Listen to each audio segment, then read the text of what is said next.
Good evening and welcome to the third annual Columbia Journalism School Social Media Weekend. I'm Ernest Sotomayor. I'm the Dean of Students and Continuing Education Programs here at Journalism School. We are very pleased to have you again at the Journalism School here in New York City, and later, if we can figure out our technical problems, in cyberspace via our live stream webcast. We are especially happy to kick off the weekend with a very stellar group of speakers. You'll hear more about them in a few moments and meet them. So many thanks to Professor Emily Bell and David Clinch and my longtime friend and colleague Jim Roberts and Jack Dickey, who has been added to our program, and we'll talk to you about some very important things that we all need to think about. Once again, we are at a sold-out crowd for the entire weekend. Many thanks to all of you and others who will be with us tonight and tomorrow and Sunday. The social media doctors will be on staff tomorrow taking your temperatures if you need, and all kinds of stuff getting you ready for your future footprints in cyberspace. Our apologies to others who couldn't be here because they couldn't get in, but we'll be trending before long in New York City, at least on our hashtag smwknd, and you'll see your tweets up on stage here in a moment. This weekend is hosted by the Journalism School's Continuing Education Department, and we will be holding a range of programs throughout the spring as we do every year. And those things will range from social media, and Sri will tell you more through the weekend about those, investigative reporting, data retrieval, analysis, and visualization. We have some programs on multimedia storytelling, and next weekend, in fact, the director of our multimedia program, Doolin 2, will be running a workshop here all day on storytelling using iPhones and iPads and editing high-quality video out in the field using those two devices. So if you have interest in that, either see me, get some of the material in the lobby, and register for that because there are still spaces left. And you can learn a lot more from the bit.ly link CUJ School Continuing Ed, and you can find out more about the programs that we have, including some during the summer. There are too many people to thank for getting tonight ready and for the weekend, and they've done so much work, and we really appreciate everything they've done. So I'm going to simply say muchas gracias to my friend Sri Srinivasan, who is the Chief Digital Officer here at Columbia University, and I'll let him begin social media shrieking.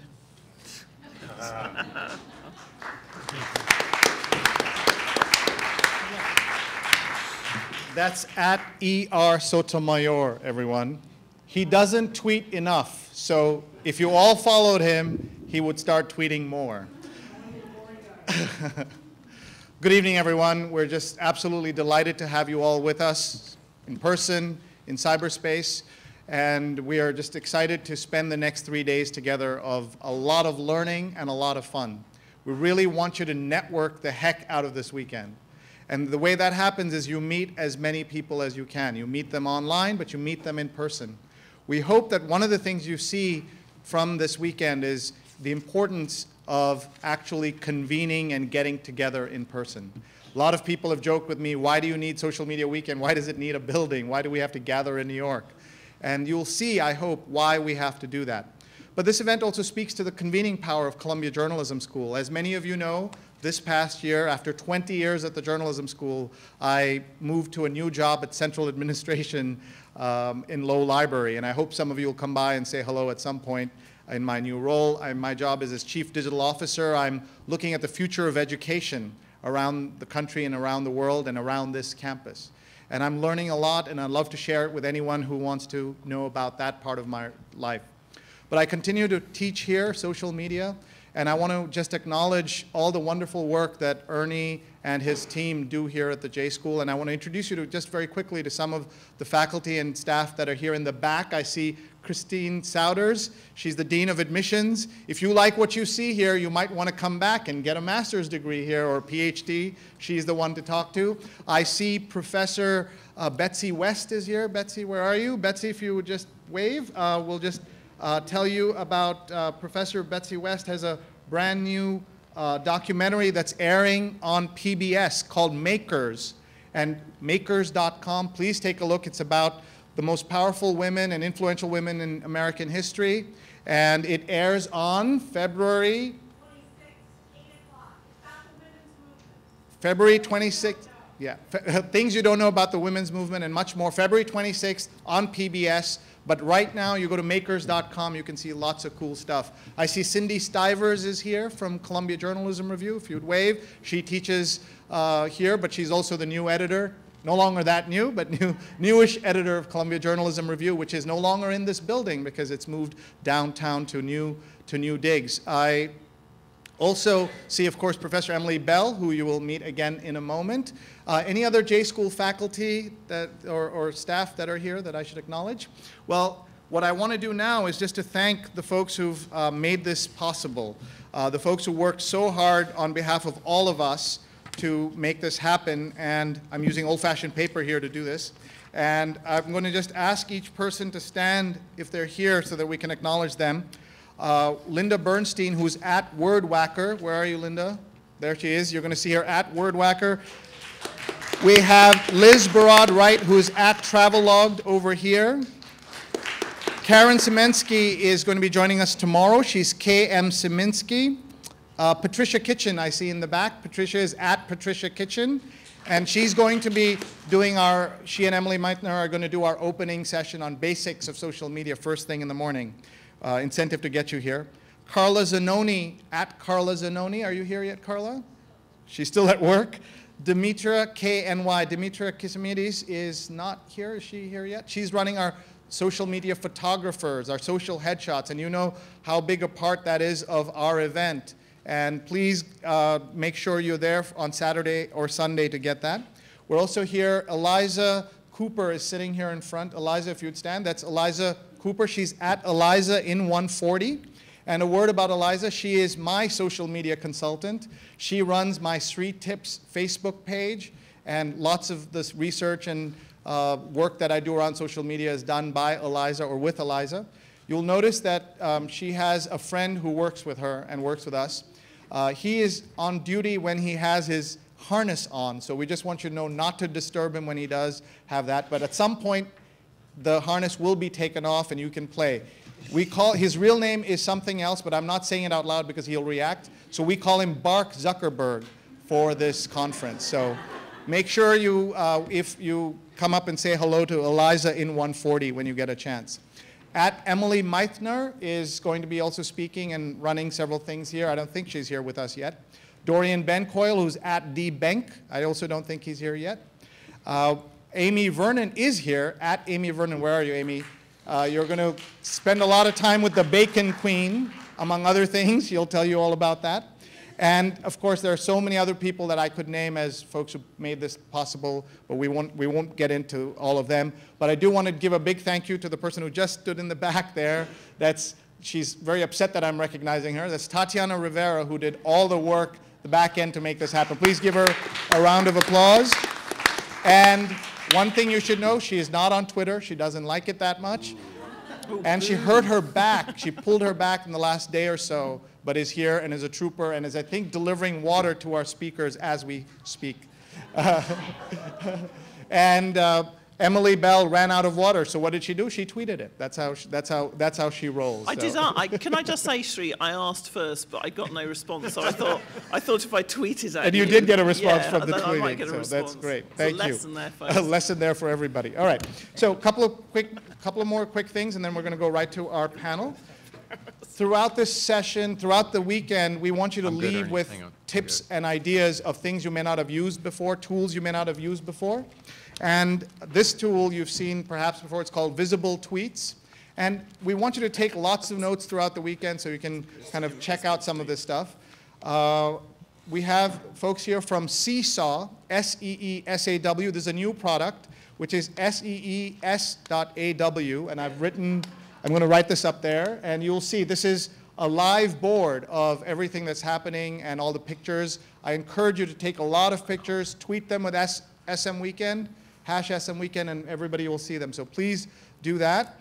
We have folks here from OneCube, which is a product that that is a new social media dashboard. There's a whole panel about them, and you will hear about them and other tools. But we do want you to say hi to the folks from there. Robert, where are you?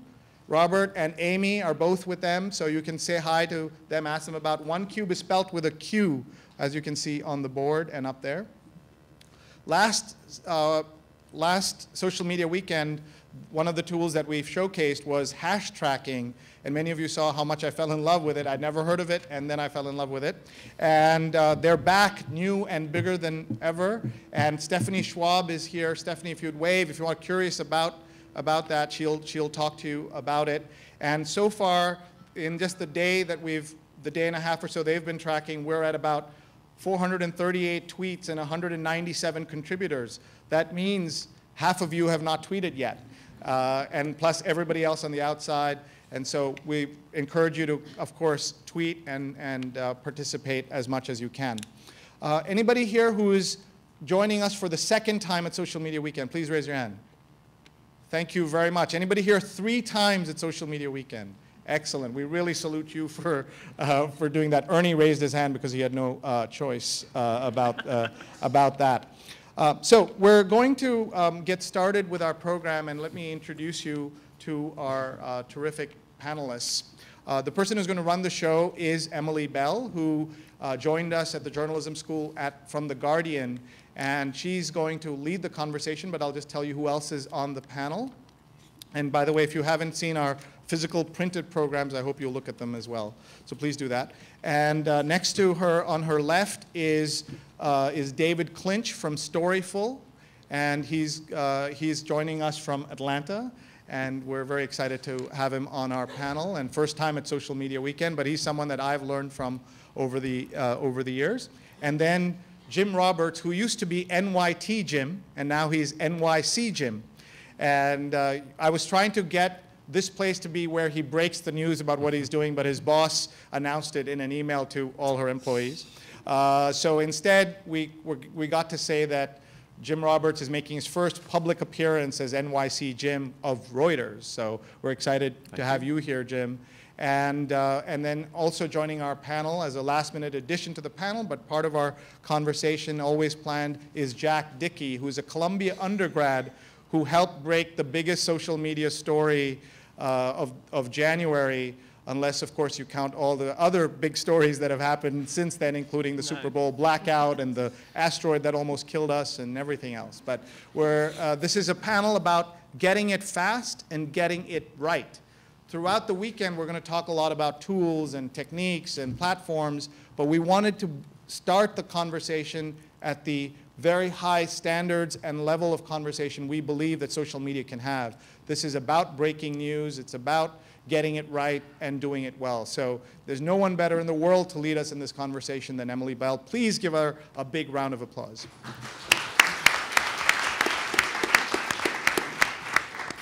Hi, good evening. Thanks for joining us, everyone. I love the fact that we start a panel called Getting It First, or whatever it's called. Get it fast, yes, fast, or getting it right, with the assertion that there's been an asteroid that has nearly killed us. I think it's neither an asteroid and it didn't really nearly kill us, but never mind. Directionally correct. Yeah, whatever. The interplay between mainstream media and the new platforms that we all now use to find information and break it is more powerful than both combined, and never a week goes by that we don't see stories which unfold at a pace which is so fast that it's hard to establish exactly what the facts are, whether it's something like a police chase ending in a shootout in a cabin in California, or the equally racy story of the New York Times reviewing a car. We now see these stories and narratives challenged and unfolding in real time. There is no better person, or rather no better set of people than the people that we've got on the panel tonight to talk about this, not least because we've all spent our careers of varying lengths, some of us rather long, some of us extremely short, working in this medium of the real-time social web and trying to report and surface news. I always like to make this assertion, which is at The Guardian in 1999, we invented what became the live blog, which was the very exciting business of people watching cricket matches and updating them and putting in user comments. And I think that it's still one of those things which some of my former colleagues are both very pleased and extremely angry about. I wanted to start off this conversation, first of all, by going to David, because David Clinch is the editorial director of Storyful, which in a way is the kind of the AP of the 21st century.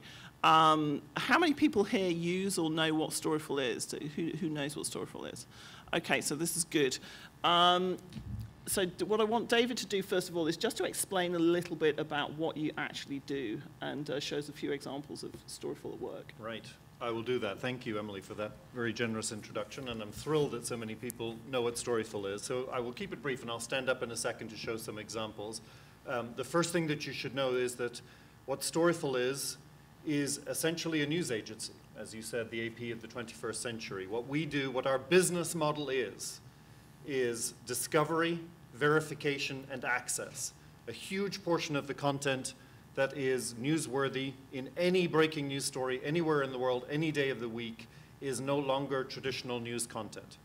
It may come from Twitter, it may come from YouTube, from Facebook, from any social platform or web platform or a phone or anywhere. The people who supply it may be journalists, they may not be. We don't care. What we care about at Storyful is making sure that we discover it first, verify it journalistically and technically so that we know that it's valid, and then also get an ethical process in place for making sure that the people who created that content, whoever they are, get the proper courtesy and potentially, whenever possible, are remunerated for that production of that content. So our model is find it, make sure it's real, get in touch with the person who created it, and supply it to all of our news clients all around the world with all of that information in one place so that they can use it, whether it's a meteor over Russia or a chase in California or Syria every day of the week with videos that are supplied from there, or a viral video that is funny and somebody wants to use at the end of their newscast. That's what our business model is at Storyful. Okay. Jim, one of the questions that I wanted to ask you, you were in charge at the New York Times on the website for 7 years or so. Close to it. Close to 7 years.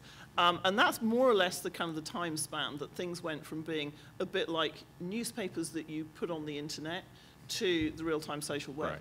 Right. One of the things that we've done on this panel is we've made this assumption that getting it fast and getting it right, can social media learn to be more accurate and accountable? I would just take social out of there because it seems as though this is something that affects everybody. But there's a kind of bigger question here for me, which is there really a problem? Okay. You know, we talk about it. Do you think there's a problem? Before I answer that question, I might suggest to David that he refer to Storyful as maybe the Reuters of the Absolutely. 21st century. Reuters of the 21st century. You should be working for him now. Just a thought.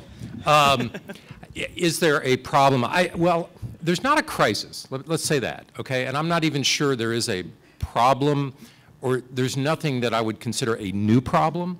It's certainly a challenge, and it's a challenge that grows exponentially with the explosion of sources and explosion of purveyors of information. One thing I think everybody should take a look at, I think it's an interesting couple of columns that were written right after Newtown, and I'm sure at some point we will talk about Newtown specifically. The public editor of the New York Times, Margaret Sullivan, wrote a column entitled, very similar to the title of this panel, Getting It First or Getting It Right, about what the Times, and mostly about the Times, I think there were other news organizations that she looked at and how they performed during the Newtown shootings. She also referred to a column that was, so you should look that up. You should also look up a column that she refers to, written by Jack Schaefer, who is employed by my new employer, which is entitled Newtown Teaches Us Once Again to Discount Early Reports. These were two interesting perspectives. Jack is saying, I think for the most part, listen, this is the way things work these days, and you can't get too exercised by it. Take the initial reports with a grain of salt, know that things develop over time. And then Margaret's column was a little more scolding. Let me just read you a couple of paragraphs. she refers to what Jack Schaefer wrote, saying, "Don't expect too much," he advised news consumers, "you won't be disappointed." And to this, Margaret wrote, "I offer a radical response. That's not good enough." So I think if you sort of read through her column, she would say, yes, there is a problem. Jack's point is the problem is essentially no different than what media have faced during any news crisis. I think Jack had written or had been referring a lot to a lot of the bad reporting, or at least the incorrect reporting that came out in the initial hour or two after the attacks of the morning of 9/11. There will always be confusion. There will always be misinformation. David's organization does an incredible job of helping try to sort out what is real, what is not. And that, I think, maybe is more of the challenge these days of the modern news media, is to try to figure out what is right and what is wrong. I don't think it's a crisis. I don't necessarily think it's a problem, but it's an incredible challenge. Okay, well, this is a good point to come to Jack, because this business of figuring out what is right and what is wrong.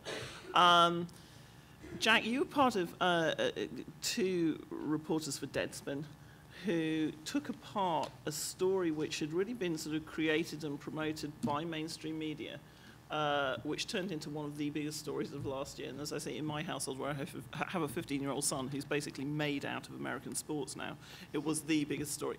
Can you just talk us through the story? Describe what happened, how you reported it, what your kind of techniques were, and also that kind of perspective on, you were really upsetting a narrative that everybody else had bought into. Yeah, I mean, the sort of odd thing for us is we were using, for all we've been talking here about social media getting things right, we actually wound up basically using social media to undo a story the mainstream media had written and reported in sort of a traditional fashion. So the story, maybe you're familiar with it, maybe you're not. Manti Te'o was the linebacker for Notre Dame, the middle linebacker, the big sort of defensive player in college football this year. Notre Dame is sort of the most famous program in America, but they had kind of fallen on hard times, and then this year they had an undefeated season. Te'o was their best player, and the big story with Te'o was in September, his girlfriend and his grandmother died on the same day. His girlfriend supposedly died of leukemia, and he was heartbroken about it, but he said, "I'm not going to go to her funeral. I'm going to play for Notre Dame. I'll send flowers and all that." And he repeated this story October, November, December. And then about the middle of January, I work for a site called Deadspin, which is part of Gawker Media. It's the sports site there. We got a tip from a guy who said, "You're going to think I'm crazy, but this girlfriend, this Lene Kekua, who's Manti Te'o's love of his life, she doesn't exist, and she never existed." And so we did think it was crazy, because, she had been written up in Sports Illustrated and ESPN and South Bend Tribune and Chicago Tribune and New York Times. Everywhere had written about this girl. And we thought there's no way she couldn't exist, but we did sort of the first things you do, plug someone into Nexus. She didn't exist in Nexus.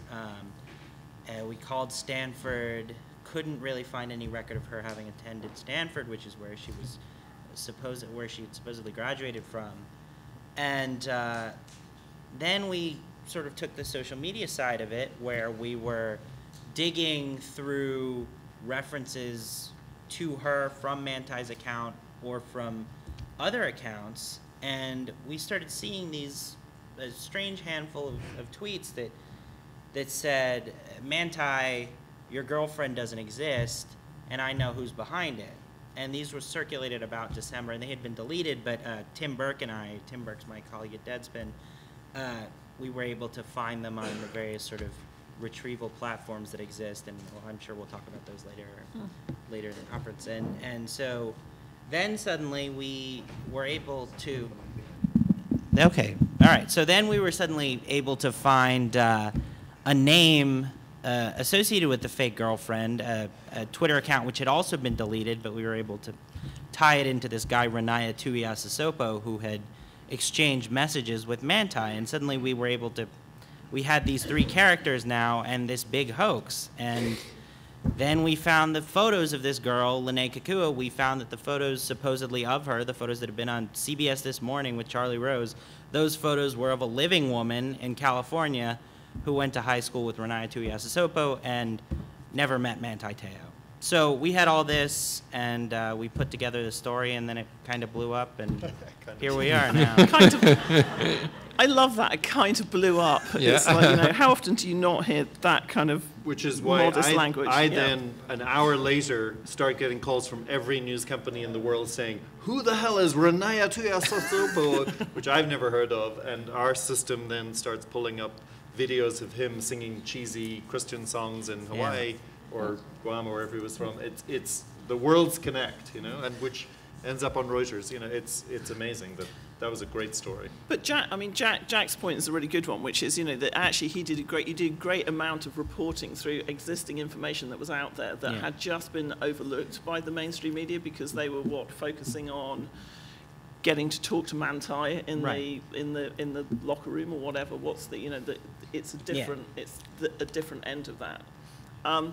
On that, you know, on that point, if you like, which is how do you, you know, these verification and sort of trust techniques, you know, there are so many kind of layers here to look at. David, this is your cue to go and show us what you actually do. How would you? Well, I think the answer that we're all really talking about here is that whether it's a problem or a crisis or whatever it is, it always comes down to 2 things: systems and journalism. Right? You build, if you look at a problem or a crisis or whatever you want to call it, and you don't do anything about it, it'll stay a problem or a crisis. What we did at Storyful is start it from scratch. If the only source of information that you had was the web, what kind of systems would you build to discover, verify, and get access to that information? And I'm not going to bore you here, but again, talking about today, Meteor falls in, I'm not going to be able to scroll very well here, but Meteor falls in Russia today. How much of that video was shot by professionals? None, 0, right? But if you have a system in place like we do that discovers the content in real time, verifies it by comparing it to every image that's ever been out there, and can distinguish between the real videos of meteors falling today and videos that are immediately put up on Facebook and YouTube, which are actually old videos of craters in other countries or burning forests that, you know, happened years ago. As soon as real videos go up on the web, 10 other fake videos go up. So our system can distinguish between those. But then you also have a method for getting in touch with the people, giving all of their information, email, cell phone, Skype, username, whatever a news company like Reuters or anybody else would need to use that content, and you've got a basic system. Video goes up of a baby being grabbed by an eagle in Montreal, right? First thing you go is, wow, that's too good to be true, right? Well, it is too good to be true. Your system will, our system will compare that to every image that's been out there, but we'll also take a step-by-step look at every image. Where are the shadows? Cross-reference them. Where are the gaps in the wings of the bird that it's flying? Why has no newspaper in Montreal mentioned the fact that a baby was snatched in a park? All of those things are built into our system, right? A huge one entry on one piece of content prevents our news clients from running that as real.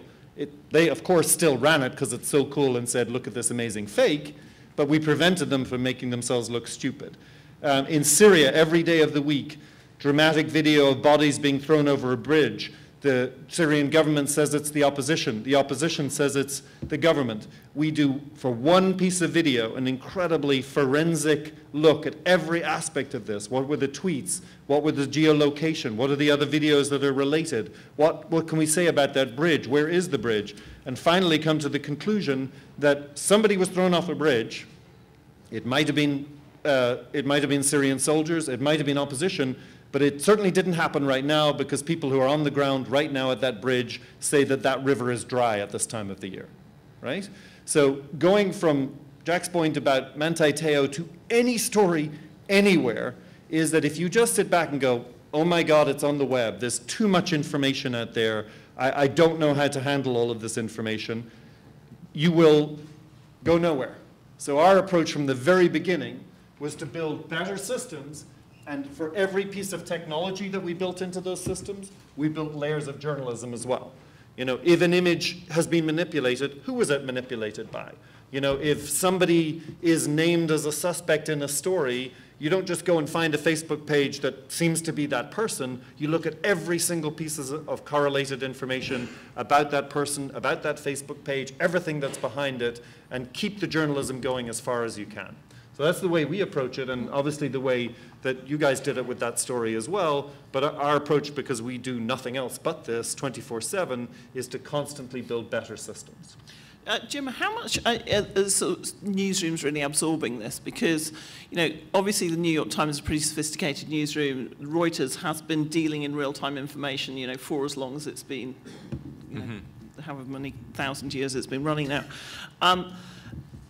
But it still seems to me that one of the things that David talks about, which is the overwhelming amount of information, can also lead journalists to if you like, kind of fail to be forensic about these things. Right. And what sort of changes are there happening in newsrooms, or what changes would you like to see happening in newsrooms? You know, one of the things that I remember very acutely, where I really saw the potential for, you know, taking an incredible diffuse amount of material and pulling it together into a stream of useful information. If you remember the, I guess they called it the Green Revolution in Iran in the summer of '09, I think. It wasn't quite the dawn of social media, but I think it was a time when not everyone was really aware of the potential of social media. And this was a time and place where no verified information was really getting out. I mean, you know, the best you could get, you know, from state-run media was virtually nothing. Most news organizations did not have a presence in Tehran. I think the Times at various points had stringers. I'm not sure, I can't remember whether we had a full-time correspondent there or not, but it's a very hard place to cover. And we learned through this period, we learned the power in many ways of social media to really enlighten you about an event that you really had no visibility into otherwise. We also learned some of the techniques I think that David has really perfected in terms of trying to figure out means of verification, learning good sources, making good connections. I'm not sure that we did it in quite a structured way as David did, but we learned as we went along, and I think it set the pattern for the Times going forward. That model worked. It was unique again because of the lack of other verified sources, but it really did work. And I think we were able to put it to use again and again. Another very good example, and I would encourage anyone to go look at this also on the Times' website, is a feature that's called Watching Syria, which Storyful helped us quite a bit in, on a day-to-day basis, in which we essentially tried to take a single piece of video a day, maybe two and sometimes even 3 pieces a day, but to focus on one video that is coming out of Syria that describes an event that took place. What can we do to ascertain its reliability? How can we verify it? How can we put it into context? How can we pinpoint the location? And it's an ongoing feature. I think it gets updated now, almost once a day. But it's a very interesting way. There's no true narrative attached to it. It's not a conventional news article in any way. It's just it is a collection of videos. We walk people through the process of verification. There are tweets that are attached to it that somehow illuminate it for you. But it's definitely something that's a model that's worth trying to exploit.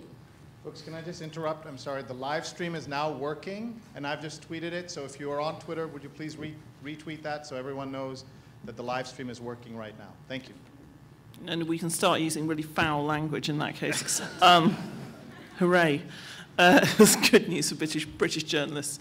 I just want to explore this idea of, we say getting it first or getting it fast or getting it right. As that, well, let's explore two things there. One of the things that we should think about is, what do we mean by right? So there's a kind of, we're talking here about factual accuracy, and we can talk about Newtown, which I think is the thing where most people were feeling as though this sort of flood of variable information. Was there one shooter? Were there two? Was it this guy who was on Facebook? Was it this? Or was it somebody else? Did his mother teach at the school? Did she not teach at the school? And this stream of kind of things. Ultimately, and this is a very hard question to ask, particularly about Newtown, is did it really matter? In the wider context of the story, what's the damage in participating in and disseminating information as it comes to you? And some of this came from the police. Mm-hmm. Some of this was just about the problem of verification right on the ground. Yeah, I'll have a response on that. I've worked in journalism for 20 plus years, and I think the only thing that I would say about that is that police have always supplied good information and bad information. Sources have always supplied good information and bad information. We've seen that happen dozens and dozens of times. The crap comes just as fast as the good stuff, but now with social media, it's coming at the same speed. So if bad information is put out, and we've seen it happen a lot in the last 2 years, by sources, then it's going to spread just as quickly as good information does. My personal feeling, separate completely from social media or speed or whatever, is I hate the phrase sources. And I particularly hate the phrase source, because that means one source. And, Jim talking about Iran Revolution, when I was working in the newsroom at CNN on the international desk there during that Iran Revolution, our rule was always two sources. So sources is better, but I think even then, I want to know who those sources are, right? And I also want to know, okay, so it's a source from the police in real time on Newtown. Where is that source from the police? Is that source actually in Newtown, on the ground? Where exactly are they? And if you don't know that, then that source of information, as far as we're concerned at Storyful, and if you follow us on our pro feed, you will see us say all the time, saying, sources are being quoted by media to say this is unconfirmed, right? It's unconfirmed. If a media source is quoting sources, that brand is putting their name on those sources. I don't know who those sources are. I'm representing all of the news clients that Storyful has. The best I can say about that is this reliable news brand, and that could be the Gabby Gifford shooting, it could be Newtown, it could be anything. We're saying a reliable news brand is quoting unnamed source or unnamed sources. That's still unconfirmed as far as I'm concerned, because unless it's confirmed by a named source in public, it's unconfirmed. Mm-hmm. And I think that the point that I'm trying to make is that that's never changed. If you want to go with a story or take as a fact an unnamed source, 10 years ago, 10 weeks ago, 10 minutes from now, take it at your own risk, because it's an unnamed source who's not prepared to put their name out there. I'm not saying that's bad, that's part of journalism, but I think there's also a responsibility on the audience to understand that that's the way journalism works. And if people are using unnamed sources, I think the answer to your question is the long-term damage is if those sources are wrong, and you're shown to be wrong again and again and again by quoting unnamed sources, maybe you should get out of the business of quoting unnamed sources. Because I don't think people care that much about, this brand quoted this, or they were first, or they're not second. But cumulatively, over an extended period of time, journalism, traditional journalism, and by the way, that's a big part of our business model, is we work in partnership with all of the business news companies that we work with. We believe in the future of journalism being traditional and new journalism, but that traditional journalism and journalism in general is damaged long term. And the real problem or crisis, whatever you want to call it, we can sit in our bubble in journalism and wonder whether we have a problem or a crisis. The real problem is lots of people are operating completely outside of that bubble already and not even looking to us. Right. Yeah. So I think that that's not the most important issue, I don't think, because that happens in stories. But I think it's an issue which journalism in general needs to address. If things are happening faster and information is spreading fast, you better get it right. Yeah. Jim, do you agree with that? I do. You know, I was reflecting a little bit. I remember very vividly the Virginia Tech shooting. Yeah. Of course, again, there was no Twitter at that time. You know, again, it's pretty amazing to think of what was that 2007 as being, you know, Long a time ago. quaint There was some period. Twitter, You just know. not a lot. We like to think yeah. about, you know, before Twitter and after Twitter. Right, okay. Well, in certainly, journalism. well, but it was interesting because, you know, maybe this is the benefit of, you know, of all of those years passing by. I do not remember the frenzy and the degree of confusion that day that I recall at Newtown. You know, and was that Twitter's fault? Was that social media's fault? I really don't know. I do think in some ways we'll look back and Newtown was a low point. I think that there was, you know, an incredible frenzy of just bad information floating around. But when I say low point, I want to really emphasize that I also think that we do learn from our mistakes, and I think that this was a very good time to reflect a little bit.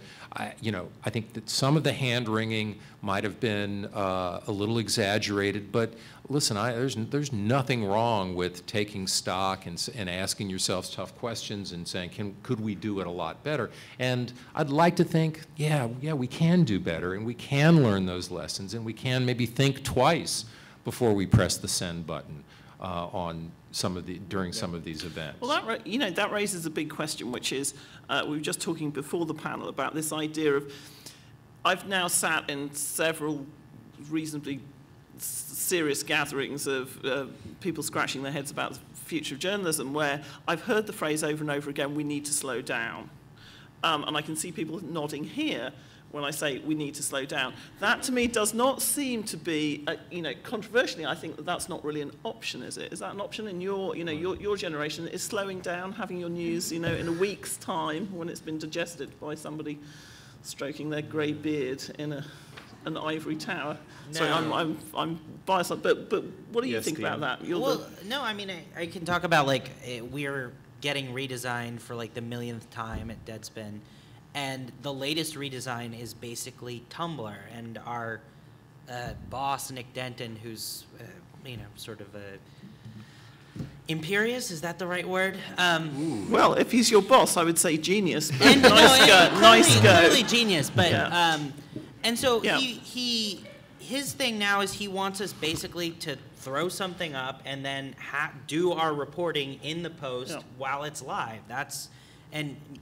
Perhaps in the comments section too, which is, like, you know, obviously startling to most people who are from other entities, and it's startling to us too because a lot of us have, you know, either backgrounds in journalism or, you know, wanted to go into journalism to do sort of more traditional stuff. But I think there's merit to that because, I mean, I think we're reflecting something that we can't really fight against, which is that there are so many Twitter people who don't consider it especially important to have the imprimatur of news organizations saying this is confirmed and double sourced or whatever. And I mean, that was happening with Newtown. It was happening with the hurricane. Like, there was all this sort of bad stuff floating around. Yeah. And people were passing it around regardless of who had stamped it. So I think that's just, media people are going to have to change if they want to be part of that conversation on Twitter, but they may not want to be. Well, I think one of the important points to me is that I think there's a very big distinction that we make at Storyful between all of the information that is out there and flowing all over the place on Twitter and Facebook, and you were talking about images during the hurricane and everything else, and the sort of private journalistic conversations that we at Storyful are having about that content and information in real time, not just ourselves, but in partnership with our news clients as well. So in other words, there's not much that you can do to prevent thousands of fake images going all over the place or the name of a suspect in Newtown being reported. You can't stop it going everywhere, but what you can do in these journalistic environments that we're building for real-time collaboration and communication is you can say, yes, that's the name that was given by police. Yes, this is a Facebook page that corresponds exactly to him. But here's a bunch of the friends of that person on Facebook who are saying in real time that that person on Facebook is messaging them on Facebook saying, it's not effing me, right? So in other words, I don't think that you can stop the wave of the entire web spreading bad information. But in as much as possible within journalism, I would say the answer is not that we need to slow down. There may be room in the market for people who slow down, but I wouldn't bet on that. What I would say is we need to get better at being faster. Yeah. Because you cannot always be right, but if you want to be in journalism right now, you need to be able to do journalism in real time. And that means not looking at the web going, oh my God, there's 10,000 pictures out there. It's finding ways to talk about the information and the images that you can in a journalistic environment, understanding what the platforms are, understanding what all of the possibilities and options are, and coming to a journalistic conclusion. Because I think otherwise, journalism's not dead, but it's going to continue its slide because people operate in real time. Yes, I noticed that just before I came out, I think there was a report about CNN's ratings being, I think, the highest for any cable station for a long time yesterday because of their absolutely up-to-the-minute reporting on the fascinating story of a ship that had been floating around without much power on it. But it was that thing which tells you this is not really in our control. We talk about this as though this is something that we're doing that's in our control. It's not in our control, is it, Jim? This is that audiences want to consume things in real time. You must have seen at the Times. Could you maybe kind of describe what the difference was between something that was very engaging and happening live in terms of, what it would do to your traffic versus something that, was maybe more contemplative and happened, a couple of hours after the event? The Times is not a unique situation, but I'm not sure that it is common in this day of incredible pressure to get things really, really fast. I mean, the Times really does pride itself on offering that moment of reflection and analysis. Being a bit slow, as it's known by competitors. I certainly would never say that. No, I think that it's, given the choice between not just getting it right, but getting it thoughtfully right, getting it contextually right, the Times will always lean in that direction as opposed to trying to be there first. I thought some of the more interesting moments, though, for me were where I actually thought the Times did a really good job of managing both was during Arab Spring. And when, which was a very difficult reporting environment. It was, again, there were some places where we had visibility, some places we had less visibility.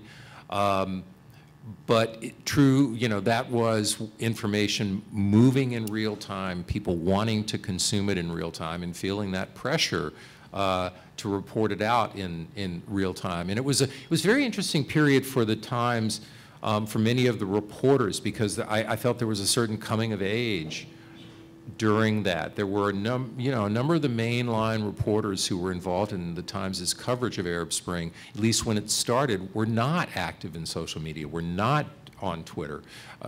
David Kirkpatrick, who is the was the Cairo bureau chief then and is now the Cairo bureau chief, was either not on Twitter or certainly not using it at the very beginning of Arab Spring, and now he's a really strong and active voice in it.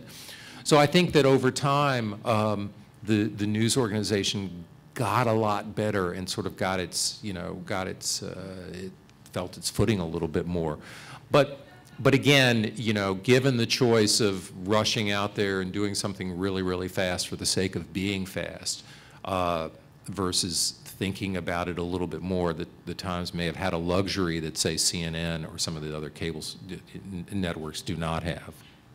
Let's just talk, because I want to give people here a chance to ask questions. But I just wanted to talk about a different aspect of right, which is, what is it right to report? Because it seems to me that, the work that you're doing, David, and kind of what Jack observed when he was piecing together this incredible story is that, kind of increasingly everything knowable is going to be out there at some level. And yet there are decisions to be made around, ethical questions which have to be made at speed about whether it is right to report something or not. If you take, for instance, the Steubenville High School football rape allegations, that's probably a good example of where I think Anonymous came along and kind of hacked into somebody's email account and stuff. It wasn't they were getting things that were factually incorrect, they were getting things that people would feel very queasy about reporting in a mainstream publication. This kind of transparency, where do we, when we can report everything, what do we decide what to report or not? And I'd be interested from your point of view, Jack, when you were doing the story, obviously there were kind of things that as you reported them, there's nothing ethically wrong with what you did, but Right. This guy's life is going to be completely changed in a way that you can't predict. All you can do is break the story, and what happens afterwards is left to the the world, if you like. Yeah. So how do you make those? How should we make those ethical want to hear him decisions answer as that well? Yeah. What do you think? Well, no, Deadspin's kind of an odd duck here because we, I don't think we have quite the same ethics policy that a lot of news organizations would have. I mean, sort of the big example, this was 2 years ago, we paid $12 grand for photos of Brett Favre's penis and voicemails he left for a female subordinate, so it was actually, it was a story about sexual harassment in the workplace that everyone wound up covering, but we did it in a way that, no one would have done. And so actually a story... When you say no one, I do come from like the British tabloids. Yeah, okay. Kind of, I can think of a couple of people who would have done that. Right, but, no one covering sports Yeah. in America would do it that No. way. So I think like a story like Teo actually for us was pretty, the reporting methods weren't traditional, but sort of the going through the ethics of it were actually like fairly straightforward and not, like we got so little, Deadspin doing their thing again. Whereas we had gotten that on a lot of other stories where we had something sort of lurid or explicit to it. We didn't really have that here, and so I think people were mostly okay with how we went about getting the information. I don't want to put you on the spot, but if you look at some of the Steubenville stuff, so for instance, kind of anonymous hack into the coach's email and find some, salacious pictures in there, and they post them on the site. What do you do? They're out there. Well, we did. We posted the video from the player who was sort of having that rambling monologue about what he did to this girl. Yeah. We did post that video, and I think that came from Anonymous. And so Right. I think generally that we are sort of willing to run that stuff, more willing than other places are. But other places will, once we put something like that out there, other places will sort of, other sports media outlets will say, oh, this is on Deadspin, we should do a story now that says it's been on Deadspin and we can talk to people and sort of put report or whatever. But I think we're still sort of a clearinghouse for a lot of dirty stuff in sports media that other outlets don't want to touch first, but will gladly touch once we've touched it. Right. That's a really fascinating kind of, if you like, perspective on this, isn't it? Well, I think the great thing, I loved that story, and I follow Notre Dame football and was fascinated by it.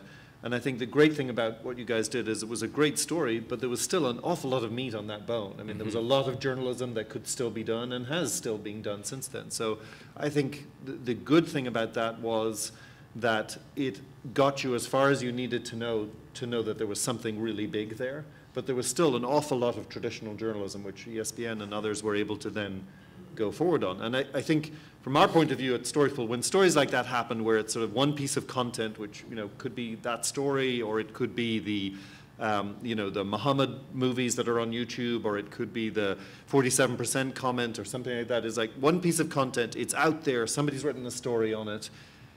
That's not the end, that's the beginning. And from our point of view, you know, particularly in the role that we play, is we know all of our clients are going to want to take it to the next level. So our role is to look at every piece of content that's in there, every Twitter lead that's in there, you know, everything about the 47% video, you know, why it had been sitting on YouTube for 3 months and nobody had noticed it, you know, why have the Muhammad movies been on YouTube forever, but suddenly somebody puts an Arabic translation on them and they're crazy. Our role in that is in some ways a luxurious one, because it's again about verification. We don't have to write the story and do all of that next step, but in order to help our journalistic clients get to that next step, they need to know, is this video real? You know, is Teo Sopo real? You know, and if he is, what's the evidence of that? Where are the videos of him? Well, that's what we did. You know, is the 47% video real? Is it manipulated? Why has it been out there? So I think we're right at the cusp of those two parts between the kind of throw it up, Deadspin, and that's not an insult, but you know, just throw it up there and do it. And the more thoughtful Reuters, New York Times end of the equation is that in both of those cases, there's content, there's information, and journalists need to know whether it's real. And if it is real, that allows them to take the next step. So, I mean, that's where I play in it, is that we at Storyful treat all sources equally. Trust, but verify. You know, whether it's WikiLeaks or Deadspin or the New York Times or whoever it is, a piece of information is a part of a matrix. And each part of that information or content needs to be verified. Jim, is your brand going to be defined in the future as much by what you don't publish or link to as what you do? That's a really good question. Thank you. I think,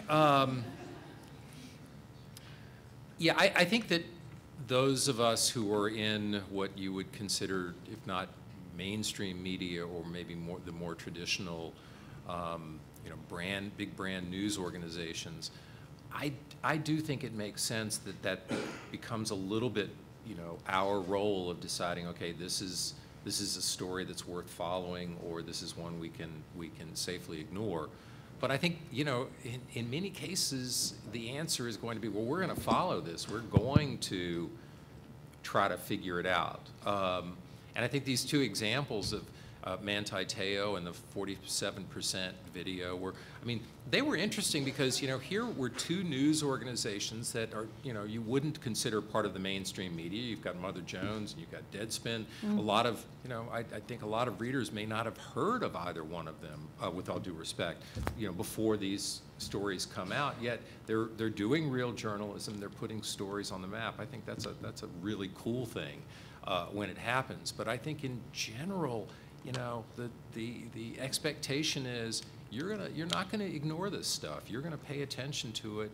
You know, maybe you will be a little more judicious as to, you're not gonna certainly throw things up. You may be a little more judicious as to how you go about doing it. But, you know, I remember when we saw the Te'o story, there was no question this is something that we need to pay attention to and we need to follow. But Jack's point that, you know, they touch stuff and so everybody else can touch it, that's, you know, well, there are so many more outlets now doing this. Again, I just sort of want to pin you down on this ethical issue of, you know, do you think that the ethics now of kind of publication, particularly in American media, which says is somewhat more conservative than perhaps some areas of European media, are those ethical lines really pressured now? You know, how long before we kind of live stream from all sorts of situations without any kind of delay or stop or worry about, you know, is this right, is this not right? We already see that through, you know, conflict reporting in the Middle East, where the standards of, if you like, what people will post on YouTube from the ground are very much not the standards of what you would show in American broadcast, and yet they're there for the world to see, and they're increasingly circulated.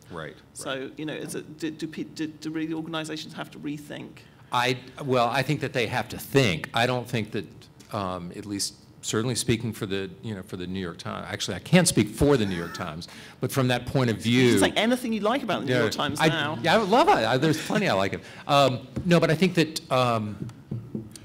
I don't think that there's going to be a true re-examination of where the Times sits on that spectrum, that it will always, it is not going to just live stream whatever. It will always apply a level of judgment, and not oversight, but judgment, context, and it's a good role to play. I mean, I think that this is a continuum, and there are news organizations over here whose job it is, whose role in life is to not just verify, but apply context and analyze and apply some of those true ethical standards, and others that have more license to sort of introduce topics into the conversation. I don't think that's necessarily a bad thing at all. See, I'm a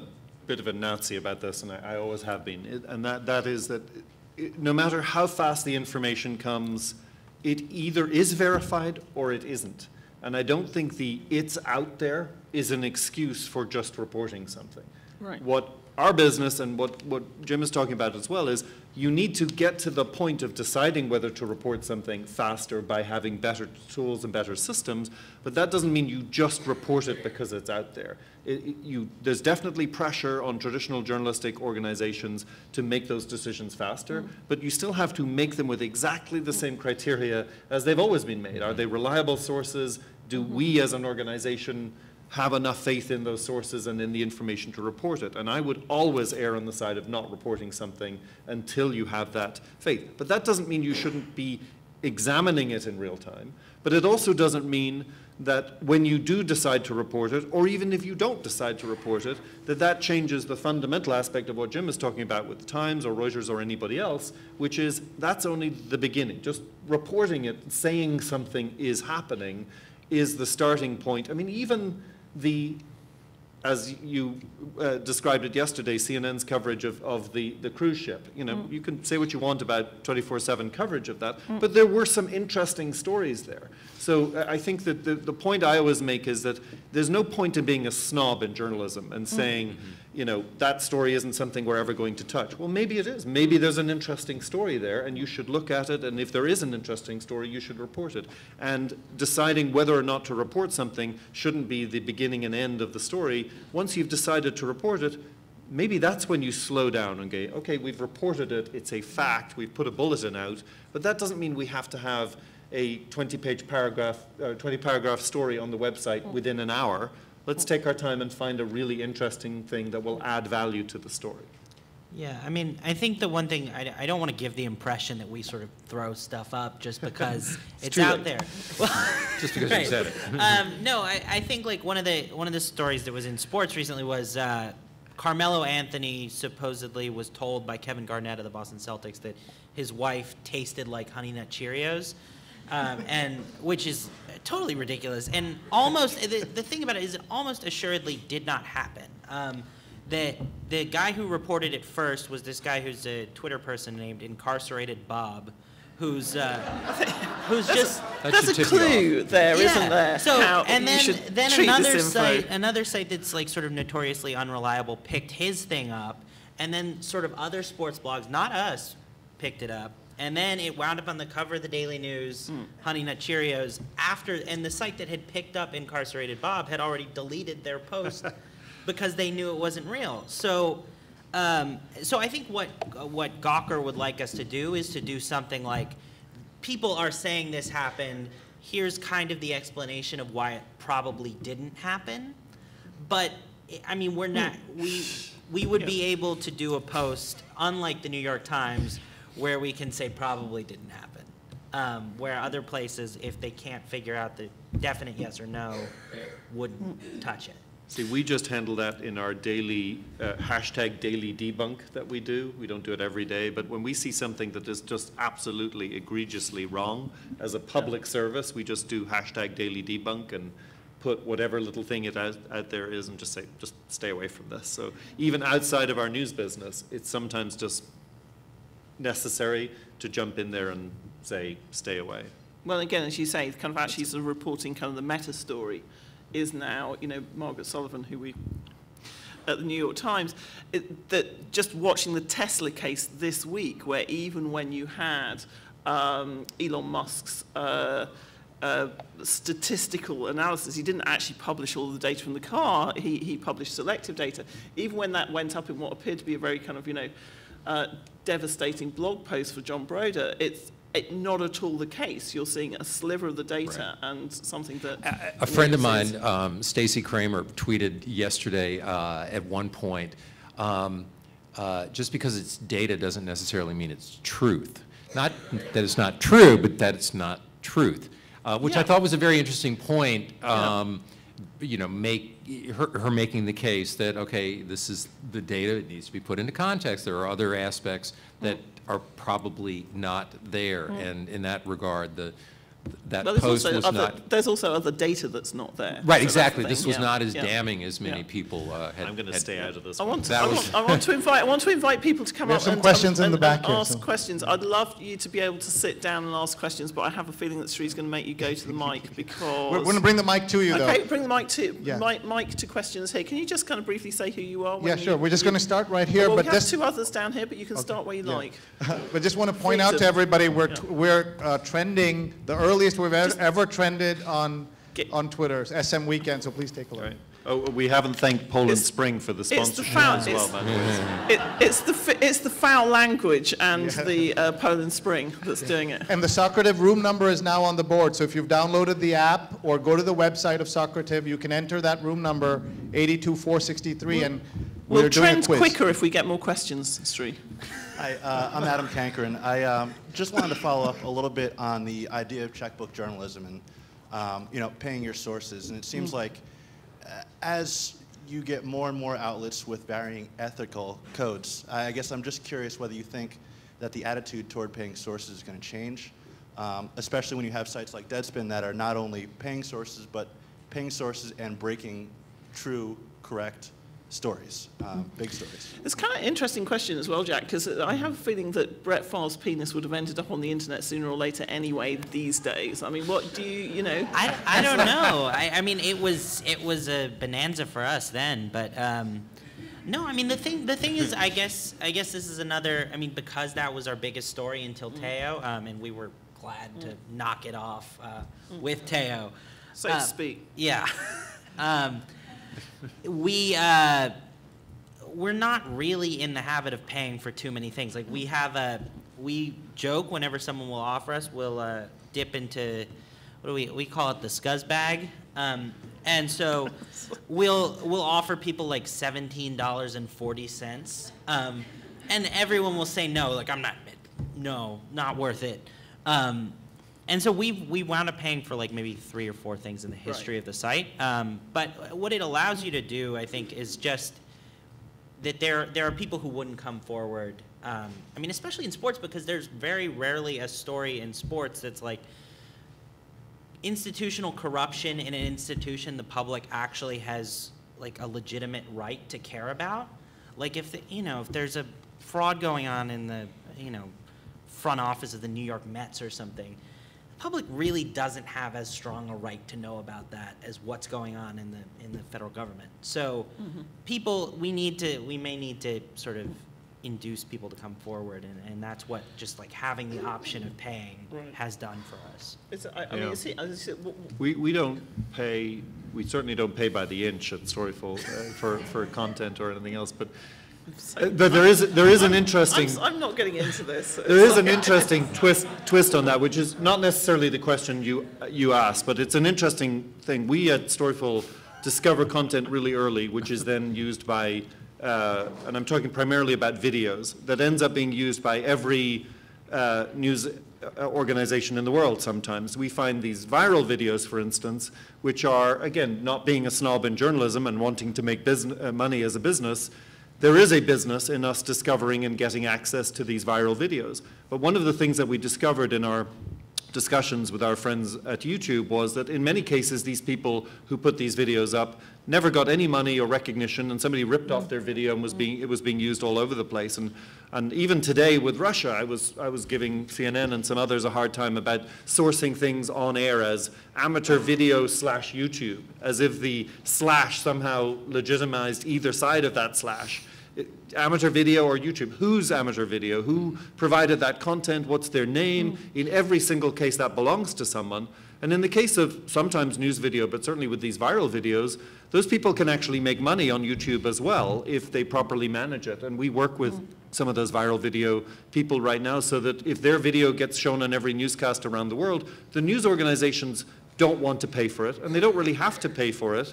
If they properly source it, that will drive millions of views to the last-minute basketball shot or whatever it is, and that person will make money by just leaving it on YouTube. So that wasn't precisely your question, but I do think that an important part of the content market going forward is that user-generated content needs to be sourced properly, courtesied properly, and whenever possible, it can actually generate revenue for the original person on the platform itself through YouTube or Facebook or other platforms that allow you to make money. So not paying for content, but and certainly not paying for information, but creating revenue around it.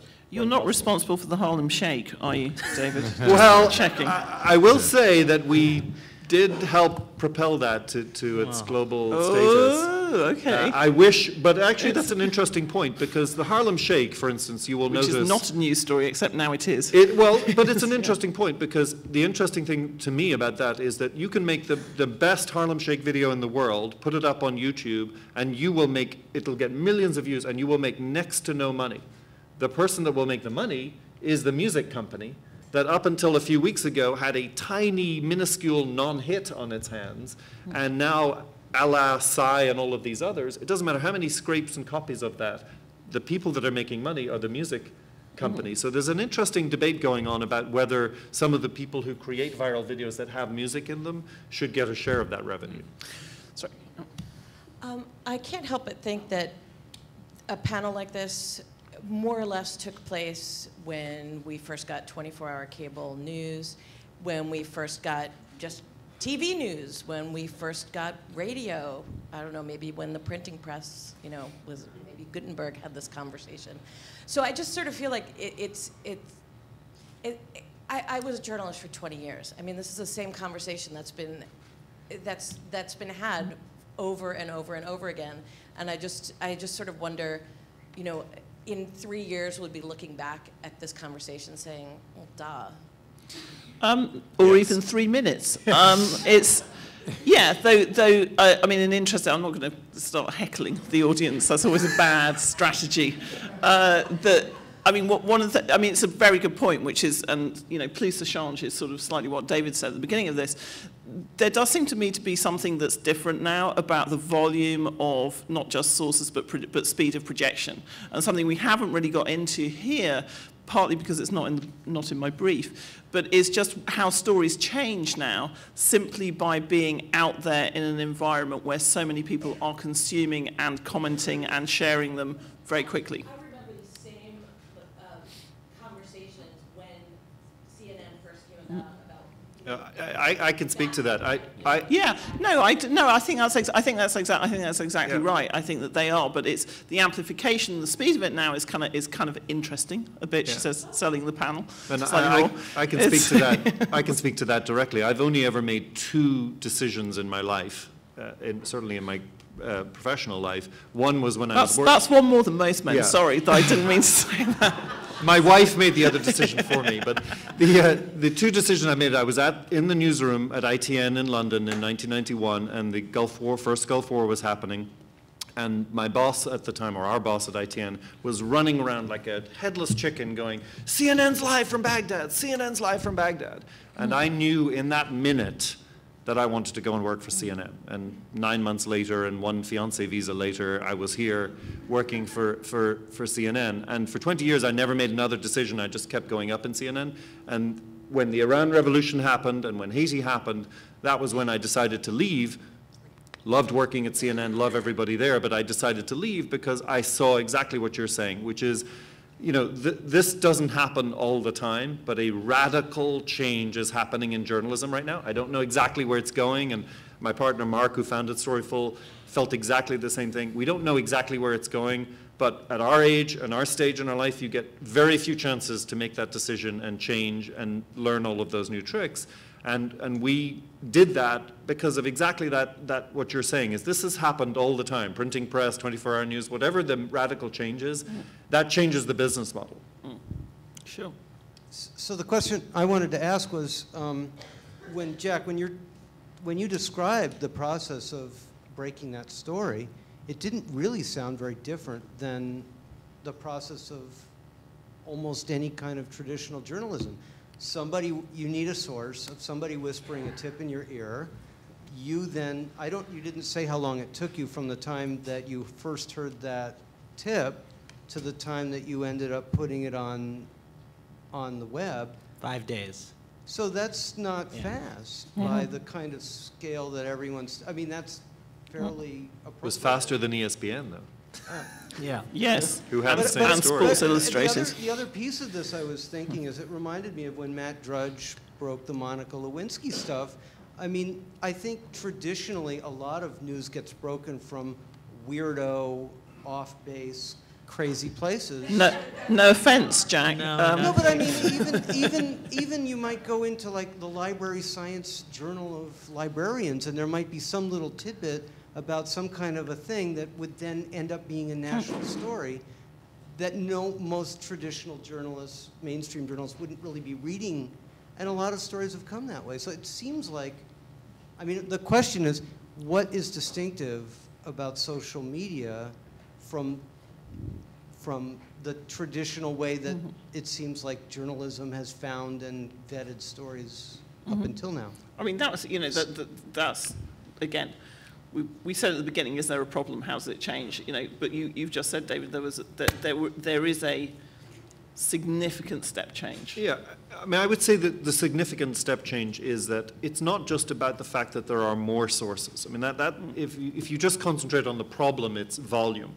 But I think in some ways the good part of that problem is there are so many good sources. There are loads of really good sources for stories, you know, that it could be, you know, in the midst of war, some artist in Syria is putting pictures on his Facebook page. I think it's also important to add, not only are there good sources, but they're in places where we as traditional journalists are not. And I think that's really, really important. And that's the point, you know, which I was making about the radical change that's happening in journalism right now is not just about what journalists are doing, it's about what's happening in the world. And there's information in places where when journalism is pulling back and downsizing, the content and the information and the sources are still there. The journalism has to happen in distinguishing between the good sources and the bad. Yeah, David mentioned Haiti, and that was a really interesting one too, because you know, there a calamitous event happened in a handful of seconds, and in ways that are just would have been unimaginable 10 years ago. We learned the magnitude of the devastation, the degree of, you know, human suffering in incredibly visceral ways and in incredibly quick ways. That to me is more than just, you know, an explosion of sources. That's you know, that's an explosion of sources in a place we didn't have eyeballs before. We're just about up to time. Has anyone else got a question? We have. Yeah, sorry. Yes, we have got time for one more. I was wondering, given the trends you're talking about and the mention of journalistic ethics, I'm wondering if there's either any research or just your experience of what your news-consuming public may feel about journalistic ethics and what they expect from you. Has that changed? Do you see any trends in that? I mean, my own personal sort of note on that is that journalism has always been among the least trusted professions. So when every time you see a survey which goes, there is a crisis of trust in journalism, somebody can usually produce something from 1850 that says, you know, these pamphleteers are terrible. There's always, but it's an interesting question. Has there been a? I mean, you know, your readers trust you. They kind of Our readers love trust us, you. but we're Yeah. used to nobody else trusting us. But we don't expect really to be trusted. I mean, trusted Right. that much, so we live with it, you know. Yeah. Is there a change in the indexing of trust in journalism? I don't know. I suppose there's more sources to trust and more ways to trust, and people trust in different ways right now. I mean, the point really is that, you know, when I was growing up in Ireland, there were 3 networks you could watch on television, and you didn't really have a choice who to trust. You either trusted the BBC or RTE, or you didn't, because there wasn't another source, you know. But then you discovered shortwave radio and listened to that, and then there was, you know, the web and everything else. I think that this is not just about journalism and brands and networks. This is also about the audience, and I think that's a very important part as well, is that people are having to adapt the whole attitude that they have towards information and how they receive it. But I will say, and I absolutely, totally believe this, that I think that the traditional news brands that stick to traditional news and do it well, absolutely 100% still deserve the trust that they get, and they will benefit in the long run from remaining true to their journalism ethics, and they will retain an audience, and they will make money. And that may mean sometimes showing cruise ships all day, or it may mean that you have to, you know, do other types of business that you've never done before, but it doesn't mean that you abandon your journalism completely. And I think that there is a lot of research to show that even in the huge wave of information that exists on the web, people still seek out those brands that they trust, and they will find them. So the lesson for the brands is be there where they're looking, and I think most brands have learned that. But I still believe that there's a lot of life left in traditional journalism brands if they stick to what they have been doing. But do it quite quickly. Yeah, we have a quick question here from Vitali in Russia, who asks, what do the speakers think about the internet journalism skills that is needed to understand usability and visualization, that whole kind of work? So if someone has a thought on that, and then we have one question here. Language is just a huge aspect of that, and I mean we sit here talking about Facebook and Twitter and YouTube, and there are huge portions of the world, China in particular, where nobody's even looking at those things, and the platforms that they're acting on and operating on are just completely outside of that. So I think language is a huge opportunity and barrier in terms of learning how to do journalism and learning how to broadcast information. Is you have to be able to reach those people in other languages. Sure. Jim, do you want to pick up on that? I think that we're fortunate right now. We have technological tools that I think can bridge a lot of these gaps in ways that, again, that we did not have before. I think that the curse of technology is sometimes it makes repressive regimes more aware of what you're doing, and thus they're more apt to take action against you for what you're doing, as happened with China recently. But I think it's David's right. Will give us will be the tool to crack this. Sri, last question there. Go ahead. God, you're there. Quick question. Sorry, yes, last question. Quick question for Jack. You mentioned that some tweets had been deleted and used a retrieval platform to get them back. What was that retrieval platform? Oh, yes, that's a good question. Yeah. And were you following that account before, or is there like some magic time machine that you could tell us about? No. So the guy who wrote the story with me used to be in a PhD program, or I guess he was in a PhD program for communications and had almost finished his dissertation, but decided to become a sports blogger, as happens. And so he was doing a dissertation on identity, and as a result of that, he was in Anonymous for a year, like when it was just starting out. And so he has all these like crazy skills, and so he was using like Topsy and Twixy and what else is out? I mean, there are a lot of them out there, services that just retrieve, that log tweets. One of the other things is Twitter for profile pics or avatars. You'll lose the URL, but if you can find the URL, Twitter doesn't delete those images ever. So if you can find the URL, you can get that image, and then we were able to put together 20 photos that this girl had used when really, I mean, there was only one probably publicly available at that moment.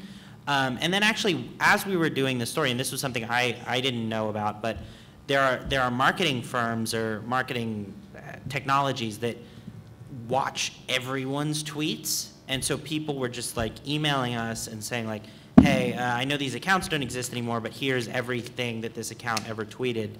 And we were eventually able to cobble together a whole social media history of all the players in the story. And, you know, I don't know if anybody read it, but it was, I mean, we got a lot more color to the story that way. Mm-hmm. And I would just add to that and say that, you know, there's a lot of talk about problems and how we have to, you know, solve this issue and solve this problem. This is incredibly cool stuff. I mean, it's really, really interesting, fascinating stuff, retrieving information. And, you know, if you're interested in journalism, this is the best time to be in it, because there's more journalism and more fun, in a way, to be had in journalism than ever before, because you've got these incredible tools at your hands.